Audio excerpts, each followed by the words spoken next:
오늘 이 시간 여러분의 발걸음이 복되어서 2층 그리고 3층 영상으로 예배드린 모든 성도들에게 크신 은혜가 임하길 주의 이름으로 축원합니다. 죽음 이후 부활이 아닌 지금 삶에서의 부활, 이런 제목으로 은혜를 나누겠습니다. 우리는 지난 2년여 동안 이 마태복음 강해를 통해서 하나님의 말씀을, 주님의 말씀 좀 더 깊이 말씀을 묵상하면서 매 주일마다 이 말씀 강해로 은혜를 나눴습니다.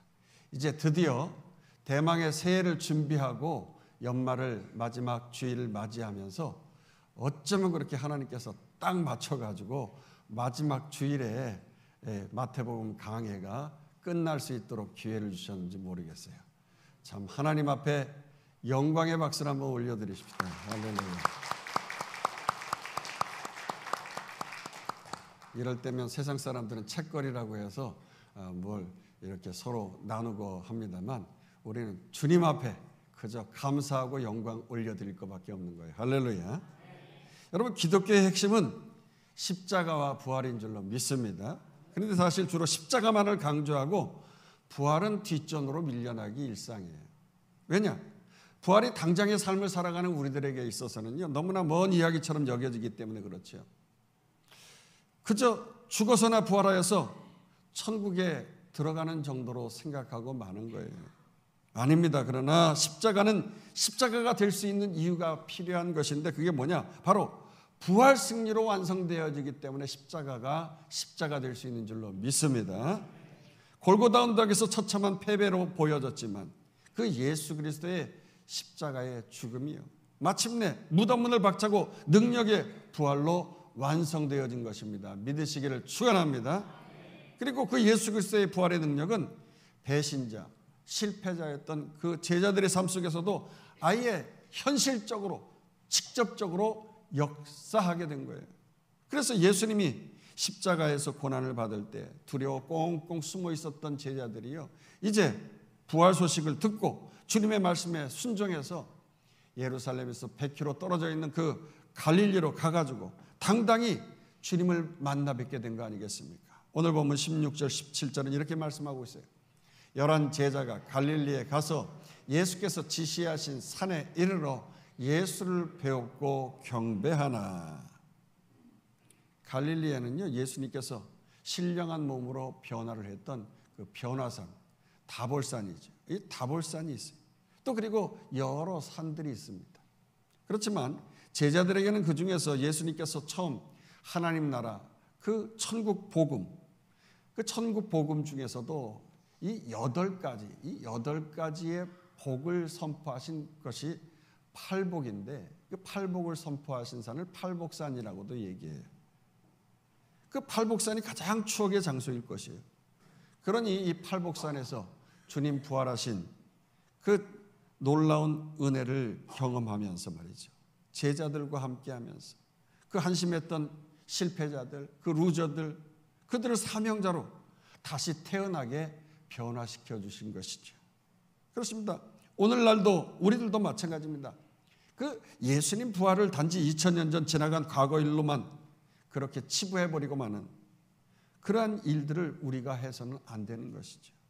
그 부활의 역사를 오늘날 우리들의 삶 속에서 또 맡기신 이 사명 가운데에서 엄청난 능력으로 역사하는 것을 맛봐야 될 줄로 믿습니다.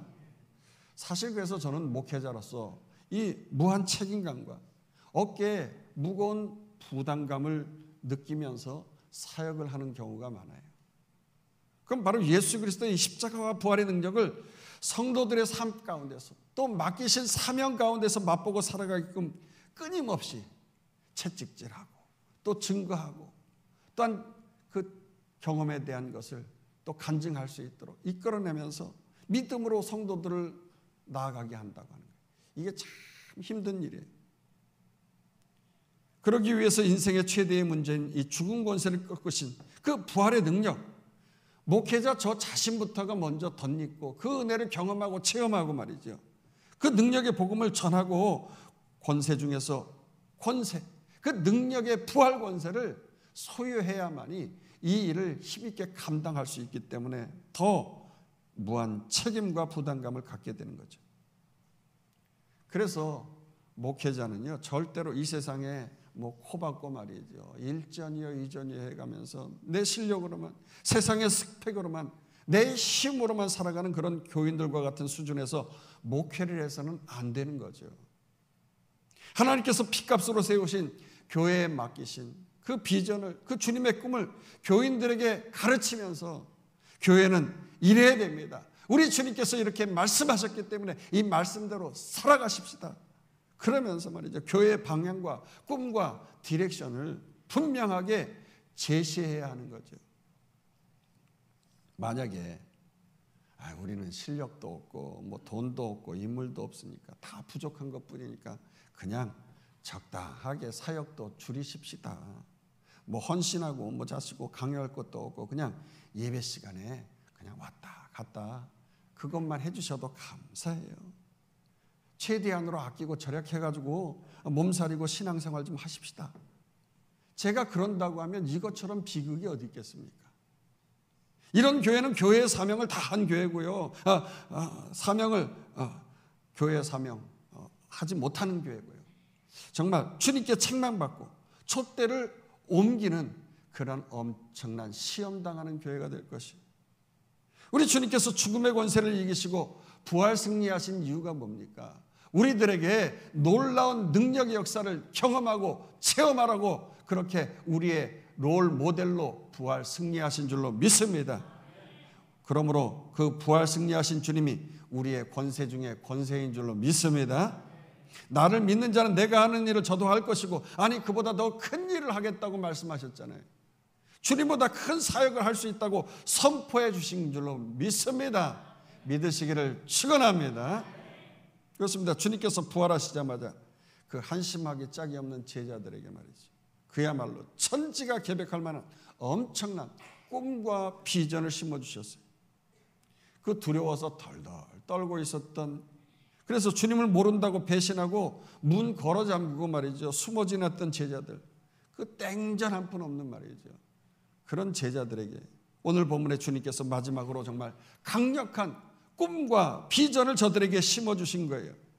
땅끝까지 가서 모든 민족에게 제자를 삼고 내가 분부한 모든 것을 저들에게 가르쳐 지키게 하라고 말씀했어요.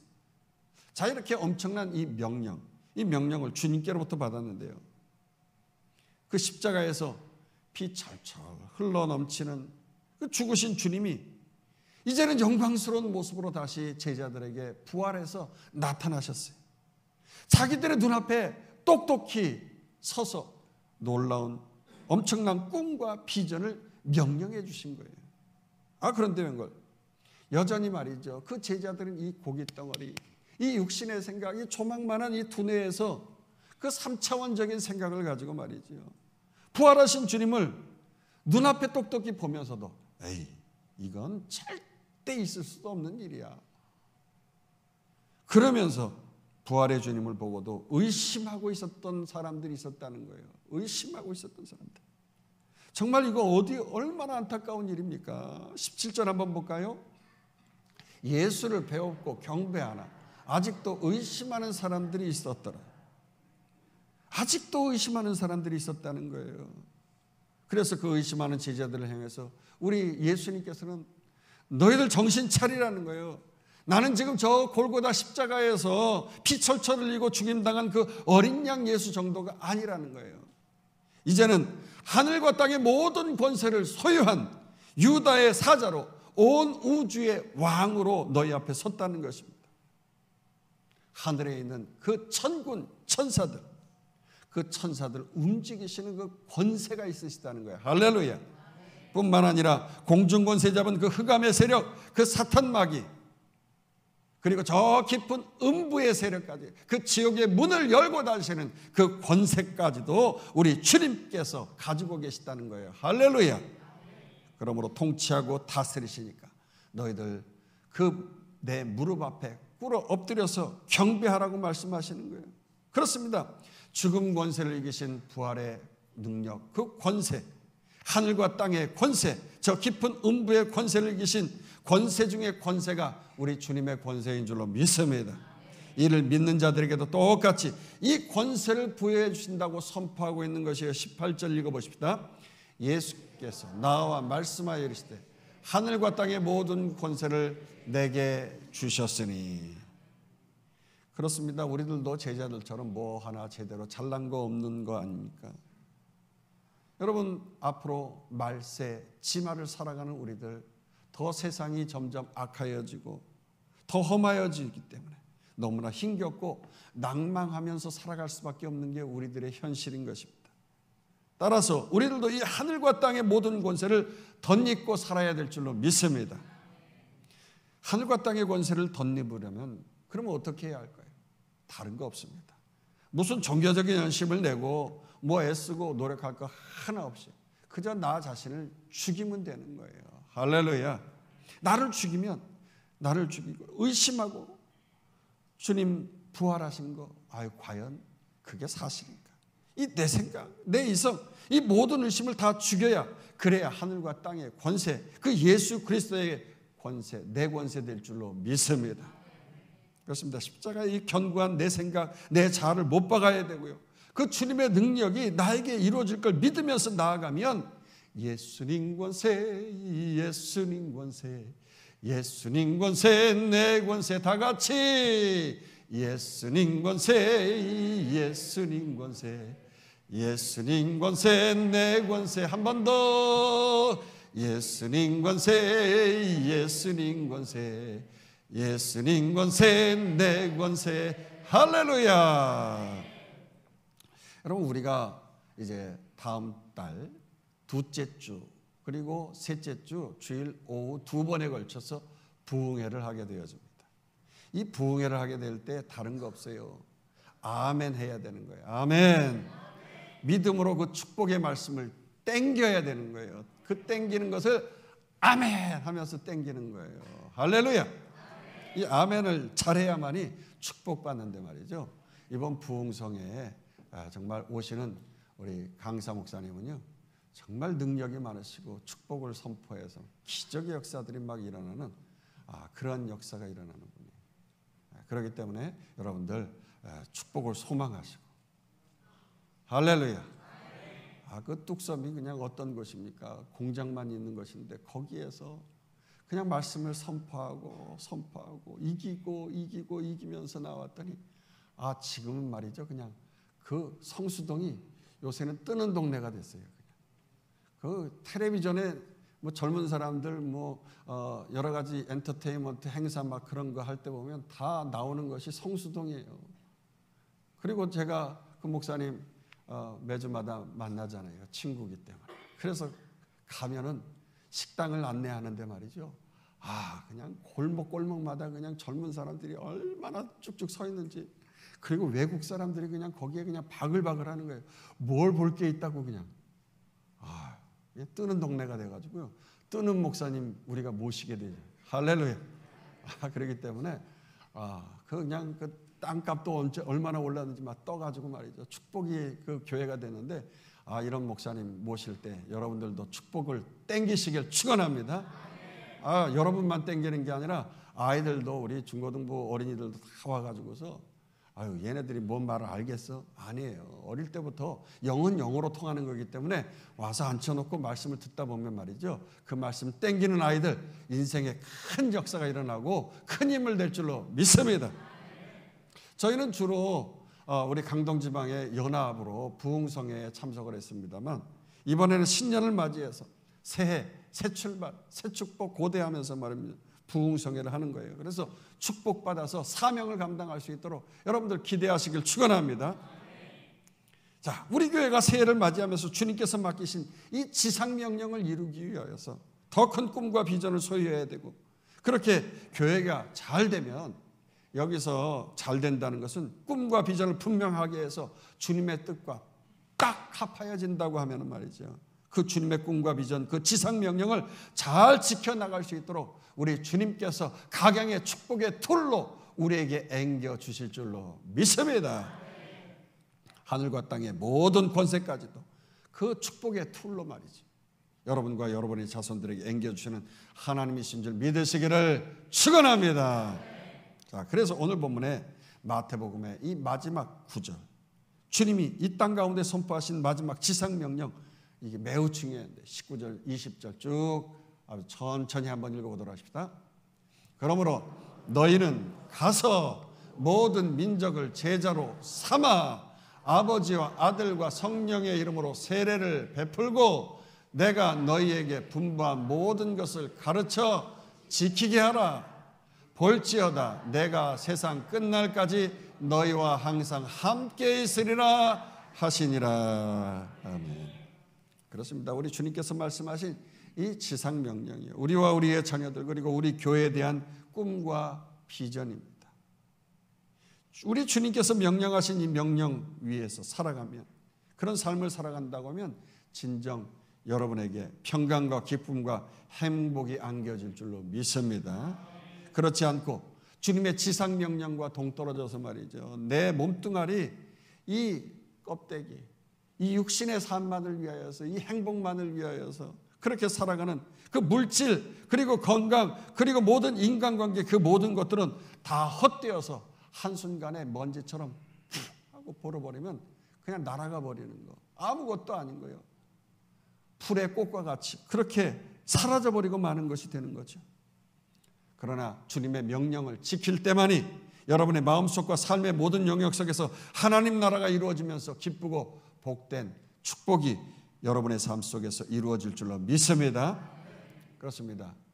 우리와 우리의 자녀들은 우리 스스로의 권세와 능력이 아닌 부활하시고 하늘과 땅의 모든 권세를 소유하신 주님이 명령하신 그 명령을 힘입어서 어떠한 최악의 조건 속에서 주님과 함께 세상 끝날까지 넉넉히 사명 감당하고 결국엔 면류관 받는 우리와 우리의 자녀들 다 될 줄로 믿습니다. 자, 그래서 좀 더 구체적으로 우리 주님께서 제자들에게 명령하신 이 지상명령이 너무나도 중요하기 때문에 이 19절, 20절 천천히 한번 살펴보겠는데요. 우선 19절에 뭐라고 하겠습니까? 너희는 가라고 했어요. 그냥 적당히 믿고 안주하고 아무 생각 없이 왔다 갔다 하면 안 되는 것입니다. 나에게 주님의 지상명령인 그 미션이 주어지면은요, 하늘과 땅의 모든 권세까지도 주신다고 했어요. 그러니까 무슨 말씀입니까? 나는 능력자인 것이에요. 할렐루야. 미약하지만 그래서 내 물질 가지고, 내 건강 가지고, 내 힘 가지고 나의 전도지로, 선교지로 가야 되는 거예요. 예수 그리스도를 모르는 영혼들에게 십자가 부활의 능력과는 전혀 상관없이 헛된 삽질하고 있는 그 세상 사람들을 향하여서 내 힘으로, 내 능력으로 살아가려고 하는 그 사람들에게로 나아가야 되는 거예요. 그런데 많은 교회들은 어떻습니까? 성도들은 그저 사람들이 알아서 교회 찾아오기만을 기다리잖아요. 기다리는 교회가 되어서는 안 되는 거예요. 또 목장은 어떻습니까? 우리 목장에 좋은 사람들 배정해 주기만 바라고 말이죠. 좀 보내주세요 하면서 말이죠. 기다리고만 있다고 하면 이것처럼 잘못된 신앙생활하는 게 어디 있겠어요? 주님의 지상명령을 어기는 사람들이고 목장인 거예요. 이건 참된 성도의 모습이 아닌 것입니다. 19절에서 그래서 계속해서 뭐라고 했습니까? 모든 민족을 제자로 삼아 그랬잖아요. 우리 주님은 가서 전혀 예수 그리스도를 모르는 사람들에게 찾아가서 제자를 삼으라고 했지 기다리라고 하지 않았어요. 제자를 삼 때 특정한 사람만, 믿을 것 같이 생긴 사람만 제자 삼으라고 하지 않았어요. 남녀노소 빈부고하를 막론하고 말이죠. 모든 민족에게, 모든 이들에게 가라고 하셨어요. 할렐루야. 아유, 목사님 저는요 가기에 너무 나이도 많고 움직일 수 없는데 어떡하지요? 하시는 분 계십니까? 그러면 기도로 나아가시길 축원합니다. 세계의 기도 정보라고 하는 그 패트릭 존슨이 쓴 그런 좋은 책이 있어요.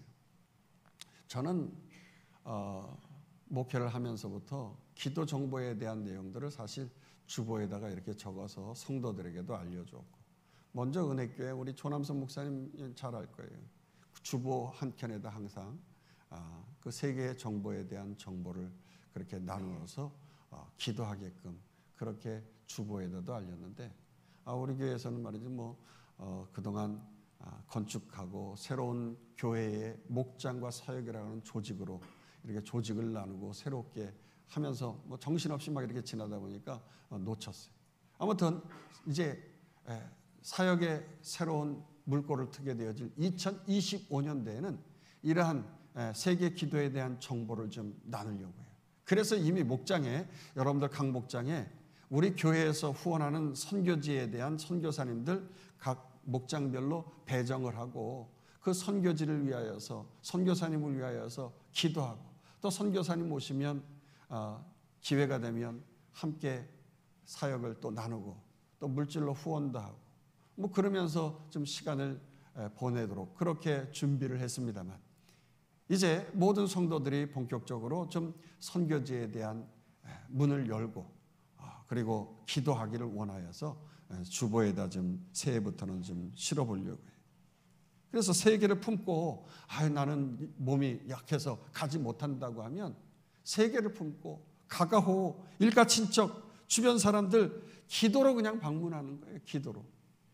바쁘고 분주해서 가가호 기도로 방문하지 못한다고 하면 물질로 섬기고 보내시기를 축원합니다. 계속해서 19절에 뭐라고 하고 있습니까? 가서 모든 민족 사람들을 제자 삼아서 아버지와 아들과 성령의 이름으로 세례를 베풀라고 했어요. 그렇습니다. 교회는 세례 받은 사람들의 공동체인 것입니다. 교회는 이렇게 뭐 삐까뻔쩍한 건물이 아니라 세례를 받은 사람들이 모인 공동체가 교회인 것입니다.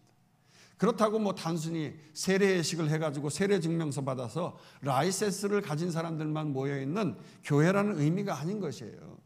세례는 그런 라이센스가 아니라 죄 씻음을 의미하는 예식인 것이죠.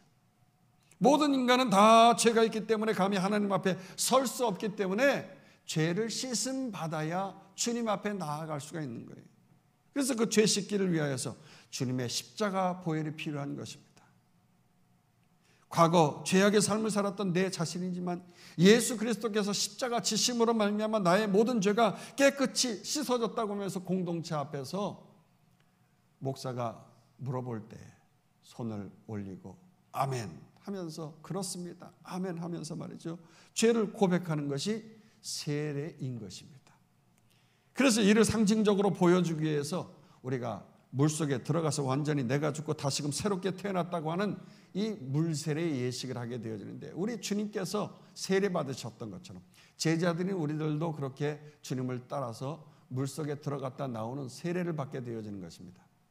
사실 세례는, 진정한 세례는 이렇게 물속에 완전히 들어갔다가 죽었다고 하는 의미로, 그래서 다시 건짐을 받는 이러한 물세례를 받아야겠지만, 그래서 우리가 다 강에 가가지고서 우리 전교인들이 뭐 버스를 타고 가서 그렇게 세례를 해야겠지만 현실적으로는 그러지 못해서 약식으로 물을 이렇게 뿌리는 그러한 세례를 하게 되어지는 것이죠. 또 공개적인 예배 시간에 주님의 보혈로 내 죄가 씻어졌다고 하는, 이제 새로운 인생으로 거듭나게 되었다고 아멘으로 고백하는 것이 세례의 예식인 것이죠. 그래서 어릴 때 유아 세례를 받았을지라도 장성에서 입교의 과정을 거쳐서 나는 예수 그리스도의 보혈로 다시 거듭났다고 고백하고 확인한 시간을 갖게 되는 이유가 여기에 있는 것입니다. 자, 이렇게 죄를 고백하고 내가 예수 그리스도 안에서 다시금 새롭게 태어났다고 고백하고 결단하는 일, 이게 진정한 세례인 것입니다. 할렐루야.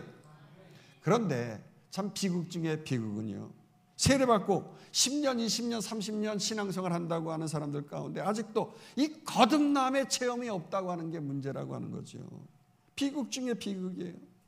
그리스도의 그 십자가 보혈의 공로로 내가 죄를 씻었기 때문에 이제는 내가 죄인으로 살아가는 것이 아니라 하나님과 의롭게 된 의인으로서 또 이웃과 의롭게 살아가는 이 디카이오스네의 삶을 살아야 되는데, 그래서 하나님 사랑, 이웃 사랑, 십자가를 온전히 이루는 그 하나님 사랑의 디카이오스네, 이웃 사랑의 그 디카이오스네, 그 의의 삶을, 거듭남의 체험을 온전히 나타야 보여야 되는데 그러지 못하는 사람들이 많다는 거예요.